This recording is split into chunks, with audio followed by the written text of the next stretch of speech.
And we talked before about like the gameplay experiences and level, and that's all captured within one section. For sure, yeah. Yeah. And I think because you're mostly learning how to game design through building one level, that's just a good way to get you started. So that's why we do it that way around. So many level design, all game design documents, if the game has levels, will contain lots of levels in them. But we're not going to be talking about that so much this time around. No. And there's often many levels in the game, and you might often be working on one level and not even talking to other people in other levels. Yeah. No, and you can always see that in games where the levels feel very different. Yeah. There's like a James Bond game we had once, which had like a running level, a car level, or something else, and they felt so disjointed. Yeah. And also, if you were bad at one bit, you couldn't do the game. Yeah, sure, yeah. So, and that just better level design documents will make that a better experience. We're going to go through a little bit of stuff here. So we're going to talk a little bit about what the level design document is, why it's important, what makes a good one and what makes a bad one, and what you specifically should have in your level design document. Yeah. So all the basics here. So what a level design document is, I think we'll do this, one at a time. But it's a standardized industry document, and what that means is that there's common terms and language and a format and headings that we would expect to see, so that when I say something like it's a platform level, you'll understand exactly what I'm talking about. Or you'll say it's a racing level. Yeah. You'll know that it has tracks. Yeah. And it's probably going to have checkpoints and side things and all of these conventions that we understand from games. Exactly. And so that sort of standardized language is really, really important when we're working on bigger teams, even more than like teams of 2 or 3. Yeah. Where if we don't have the same words for everything, we get very, very confused. So that's cool. And getting confused means production takes longer, which means it costs more. Yeah, and we make more mistakes, or we have to ask more questions, as you said earlier on, and it's like, what are we making again? Yeah, and that's where the message gets confused. Yeah, confusion is bad. And so, and sort of usually these get shared on more and more. They used to be big they used to actually just be printed out documents, very, very slow and time consuming. Then we were sort of sharing it on Word documents, and we were emailing it to each other, still sort of slow. And now we're just sort of sharing it online. Yeah. Wikis work very well. Yeah. I've seen a lot of game development wikis because you can add stuff, but also the key thing is to have a document of how things have changed. Exactly, yeah. Because that's the record that's held. It's not that someone can go in and go, I'm going to delete it all. And then what you want them to do is restore version. Yeah.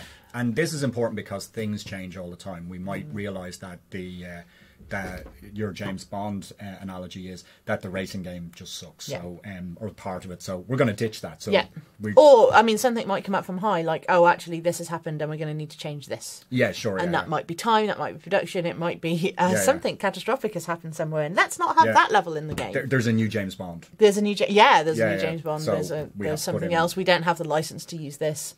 Let's not blow up this building because it's just blown up in real life. Those kind of things. Yeah, sure, yeah. They can all have massive impacts. Cool. But you need to have a document of this so everyone knows what they're doing. They're living documents. This is the other important thing. They're not just things that are sat on a shelf. You can go, that's nice. Yeah. They live, they breathe, they change. Yeah, exactly, But then they reflect the game as it's being designed. When we've had assignments in the past, the amount of students who have backward engineered their game design document, and you can just tell. Yeah. Because it doesn't flow properly. Yeah. And it's sort of weird because then it's just too perfect. Yeah. And a games design document doesn't need to be perfect. It just needs to be useful information. Yeah. If you ever see them, then you see them like scribbled over and like edited and bits circled out. And this has changed and we changed this. And because it has that sort of, it's a living document. And also, especially with level design documents, one of the things that will happen is a team might try and say, right, we want the game to have 20 levels, so we'll try and build 20 cool levels. But by the time the project ends, we might only choose the 10 best levels, and so stuff changes pretty quickly. And maybe your levels that you design that you think are awesome just don't make it into this game. They might be in the DLC, say, for instance. Okay, so effectively they're just a detailed collection of ideas, the research, all of the influences that, so if we were doing a James Bond thing, there'd be a lot of stuff about background research about what James Bond is, what car he drives, where he lives, if anybody knows that, what gun he has, all of the stuff, how he dresses. Yeah, and how that fits into the game. Yeah. So especially if it's going to be, say, based on license stuff is really interesting, but where it's based on a license or whether it's not based on a license, whether it's specific, all of that would be in there. Yeah. It should be the everything of that the team can reflect to so they know what they're doing. For sure, yeah. And it effectively becomes the central resource for everybody in the team. So they always go back to the game design document. And as you quite rightly said, it means that the document is right. I don't need to keep pestering you all the time to go, who's James Bond again? Yeah. Who's what? Yeah. Where? Yeah. Yeah. American, right? Yeah. So, yes, he probably will be in the future. And so why are these documents important? We've mentioned some of this before, but we'll go through some of the most important ones. They effectively capture your ideas, your design ideas, in an industry standard format. They use ubiquitous common design language so that we're all on the same page. Checkpoints, that kind of thing. Yeah. And like I said, it's the recording your thinking and your process. So if you've had an idea or you've watched something and you've gone, oh, it's great, we could include this, or I was playing this and this would be a really cool thing. It's not that you would be stealing that, but it's just documenting where your ideas come from. Yeah. That's how we can develop new ones. That's how everyone is on the same page, because one of the things you probably found, and we certainly know, that not everyone has the same background knowledge. No.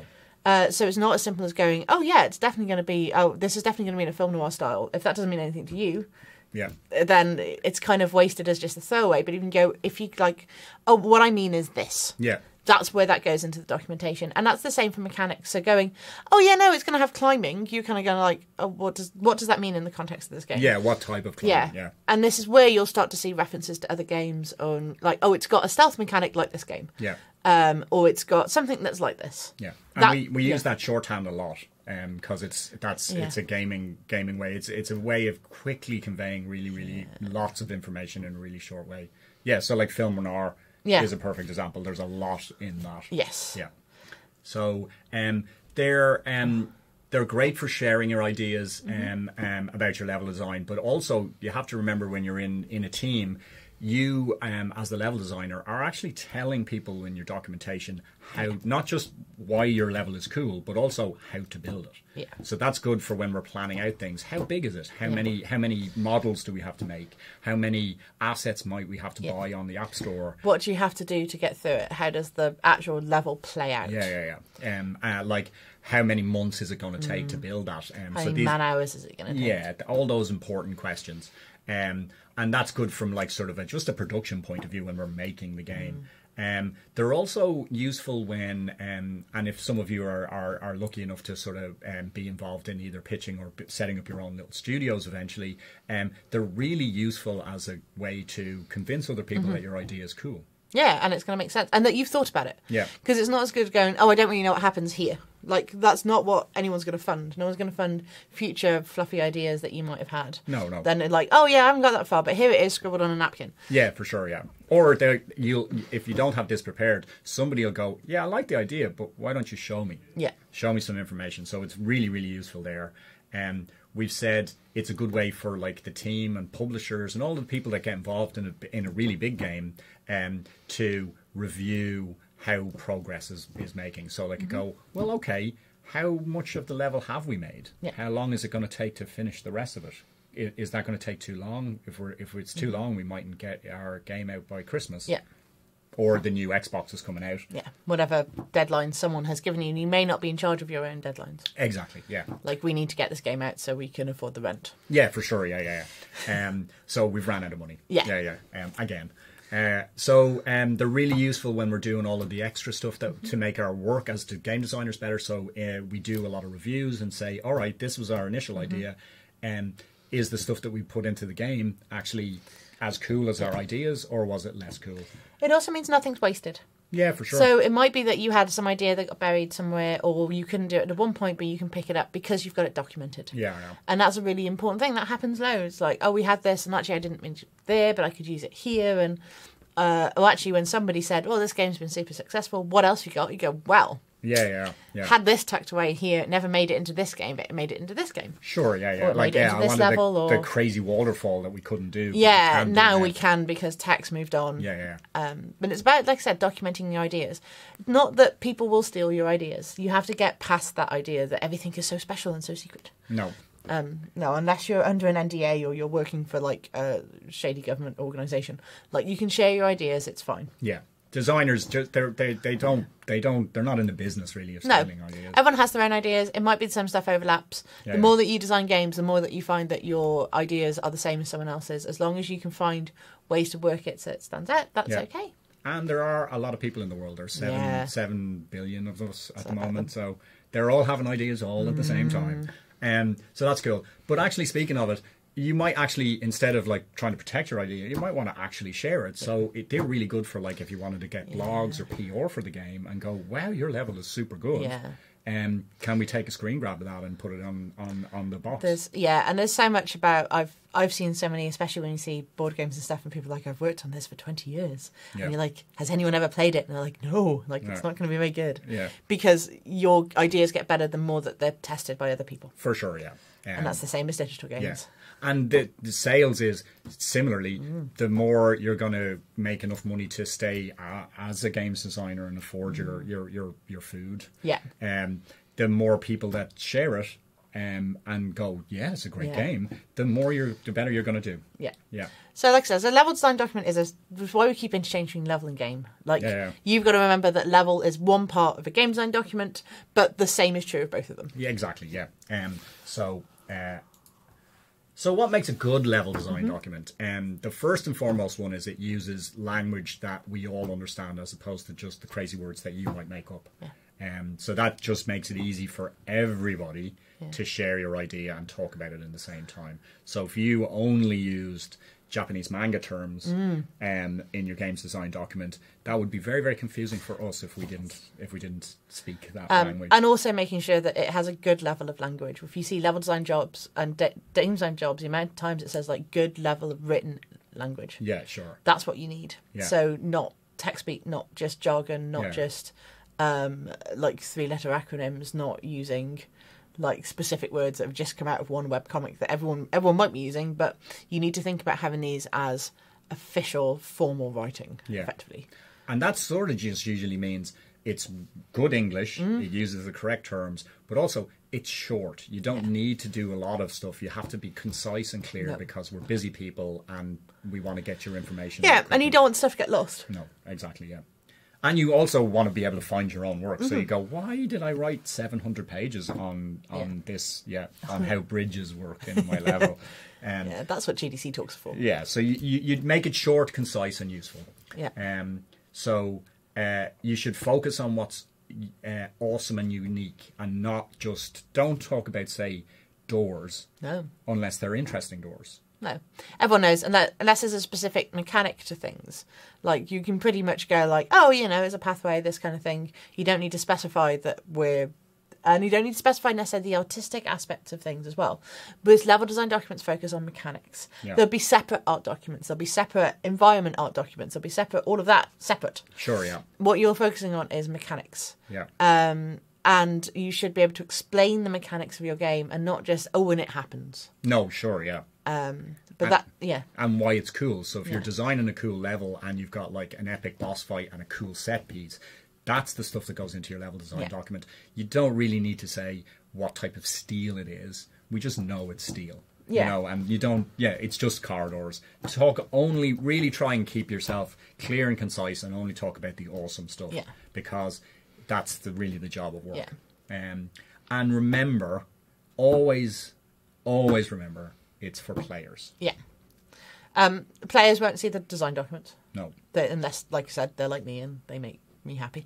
But what you've got to think about is making a play experience. What you're documenting is how that play experience was made. The players themselves won't ever think about, I wonder what table and heading they used to design this. No. And like I said, unless it's me. But the output of a level design document should be a level that is testable by players. And you're sort of thinking along those lines, like, what can you make that something can play more than once? How is this all going to fit?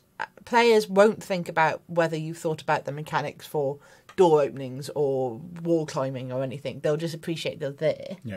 But your job as a designer is to design those gameplay experiences. Everyone's had bad gameplay experiences. Yeah. Everyone, those stick in people's minds. That's what you don't want to do. No, of course. And so always be thinking about when you're designing your levels and when you're putting bigger stuff together in a whole game design document, that you are making the experience for not just yourself, but you are making it for other players. So and you have to bear in mind that they may have a different experience of playing games to you. They'll have a lesser... You've got to go for a less one. Yeah. The greatest example of this I can ever think of is we tried to get my mother-in-law wants to play Tomb Raider Anniversary, or Legend it might be, and you start off in a pool, you do lots of swimming about, and she wasn't used to controllers, so that took a little while of time. 16 buttons, what? I don't understand. Then she had to learn to swim, she had to learn to climb, she had to learn to not fall off the rock.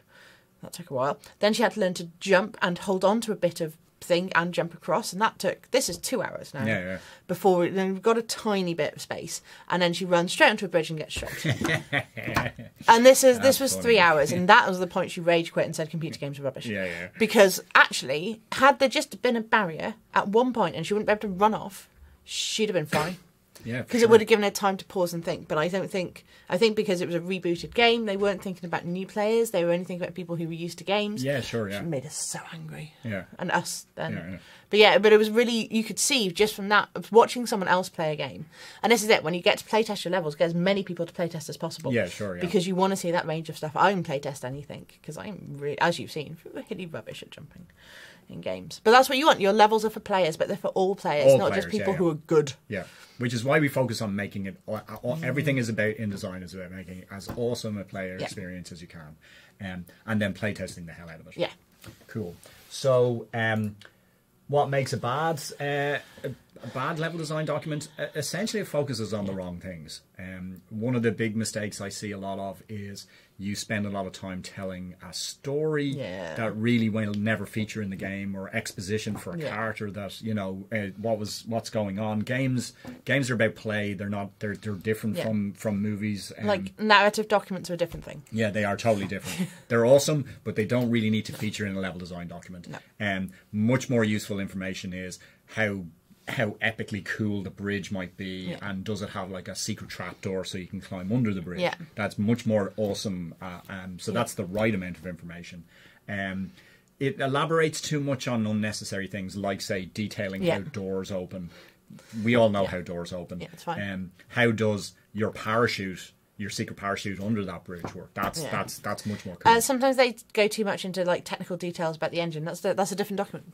Technical documents are a different thing. If it doesn't pertain directly to the level, it doesn't need to be in the level design document. Yeah, for sure. Yeah. So we'll help you on when you're posting this stuff onto the forum to sort of say, you're probably going in a little bit of a wrong direction, and we'll steer you back to like what's useful. It details loads of stuff. Here's another thing that I see a lot of is you have particular favorite stuff that you're interested in. So say you're really into art, or you might be really into, like, you know, storytelling, and the whole level design document will just be art. You have to have a good balance between both of those things, because it's not just for you, it's for other people that might be building a level as well.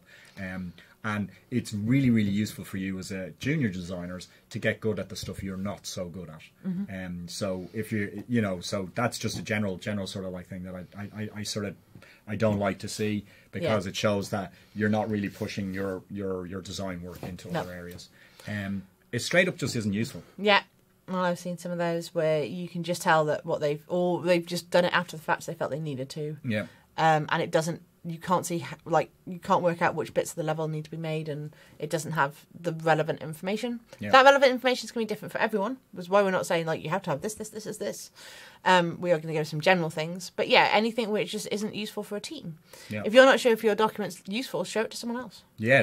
I mean, you may get like some, you know, critique, and it may be tough the first or second time around, but it's better doing that and knowing how to do it than just hiding your work. Want someone to ask the questions, like what happens if it's night? What happens? Do you get a day-night cycle? Is there weather? What happens when you run out of bullets? What happens if you can't get the key?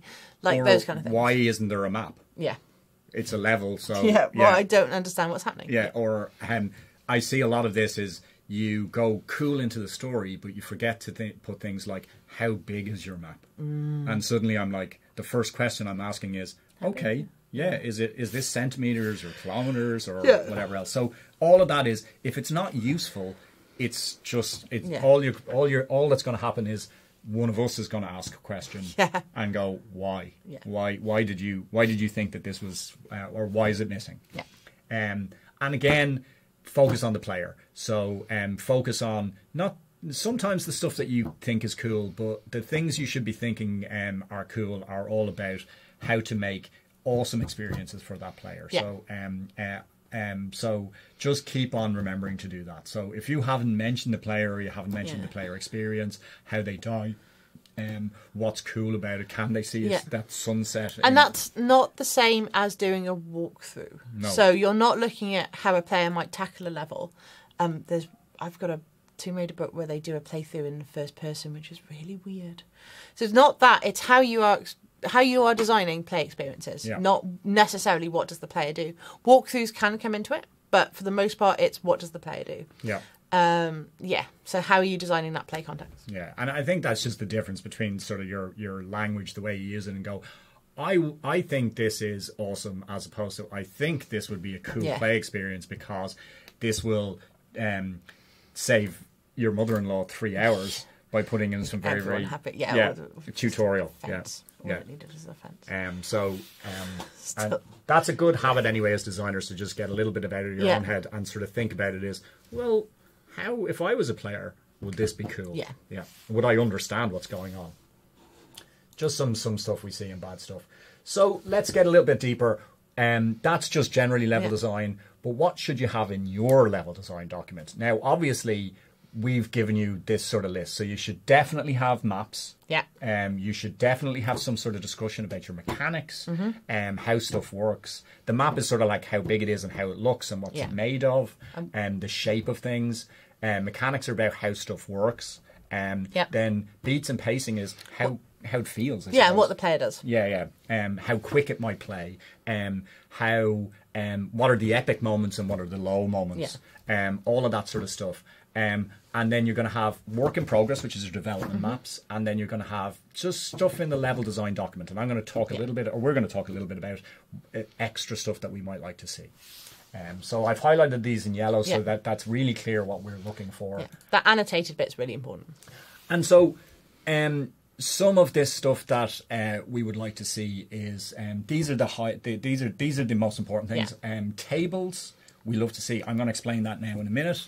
We like to see weapons and pickups because you are actually playing a lot of combat games. Probably a bit too much, arguably. But there are a lot of shooty games. But when we're talking about this isn't florid descriptions of, this weapon and it shoots like this and it was made from this forged, like numbers. We want to see numbers. We want to see percentages. We want to see the difference in what different weapons do is different damage. This is not your florid I made this and it was crafted in this. It is the hard facts. You should be able to take the information from the level design document and put it straight into Unreal to balance your weapons. Exactly, so why is the BFG so different from the shotgun or the pistol? And unless you lay those out in tables and other ways, the standardized language that we use in game design, you're just begging the question for us to go, how does this all work? So you're looking at reload speed as a metric. You're looking at bullets as a metric. You're looking at how accuracy as a metric. All of these things. You're looking at having that numerical data in there because it's data. It's not descriptive. And we have to tell the computer how it works. And that's the job of a designer. Effectively. We'll be talking a little bit about unique selling points. And this is important if you're trying to convince somebody on the team that your level should be in the game as opposed to some other guy or girl's sucky level that shouldn't be in the game because you've got better ideas.